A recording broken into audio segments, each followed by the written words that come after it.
رب زدني منك علما وأنلني منك فهما رب زدني منك علما وأنلني منك فهما۔ السلام علیکم ورحمۃ اللہ وبرکاتہ۔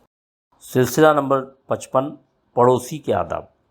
نمبر 1، اچھے پڑوسی کو اختیار کرنا۔ آپ صلی اللہ علیہ وسلم نے فرمایا 4 چیزیں نیک بختی کی علامت ہیں: نیک عورت، کشادہ مکان، نیک پڑوسی اور اچھی سواری۔ نمبر 2، ہمیشہ اس کے ساتھ اچھا سلوک کرنا۔ نمبر 3، اپنے کسی عمل یا بات سے پڑوسی کو تکلیف نہ پہنچانا۔ آپ صلی اللہ علیہ وسلم نے فرمایا جو شخص اللہ اور آخرت کے دن پر ایمان رکھتا ہو وہ پڑوسی کو تکلیف نہ پہنچائے۔ دوسری حدیث میں آپ صلی اللہ علیہ وسلم نے فرمایا اللہ کی قسم وہ شخص مومن نہیں، یہ جملہ 3 مرتبہ ارشاد فرمایا، جس کے پڑوسی اس کی تکلیفوں سے محفوظ نہ ہوں۔ نمبر 4، اس کی طرف سے پہنچنے والی تکالیف پر صبر کرنا۔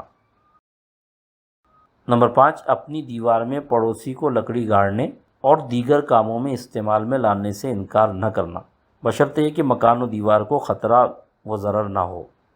آپ صلی اللہ علیہ وسلم نے فرمایا کوئی پڑوسی اپنے پڑوسی کو اپنی دیوار میں لکڑی گاڑنے سے منع نہ کرے۔ نمبر 6، اس کے ساتھ ہمدردی کرنا اور خوشی و غمی میں شریک ہونا۔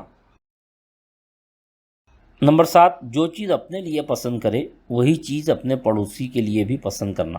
آپ صلی اللہ علیہ وسلم نے فرمایا خدا کی قسم کوئی شخص مومن نہیں ہو سکتا یہاں تک کہ اپنے پڑوسی کے لیے بھی وہی چیز پسند کرے جو اپنے لیے پسند کرتا ہے۔ نمبر 8، بھوکے پڑوسی کے لیے حسب وسعت کھانے کا انتظام کرنا۔ آپ صلی اللہ علیہ وسلم نے فرمایا وہ شخص مومن نہیں جو خود تو پیٹ بھر کر کھانا کھا لے اور پاس ہی اس کا پڑوسی بھوکا رہے۔ نمبر 9، پڑوسی کے ہدیے کو حقیر نہ سمجھنا۔ نمبر 10، امر بالمعروف اور نہی عن المنکر کرنا۔ نمبر 11، جب گھر کے بیچنے کا ارادہ ہو تو پہلے ہمسائے کے سامنے پیش کرنا۔ ملکیت میں اور حقوق میں شریک اور ہمسائے کو حق شفا ملتا ہے۔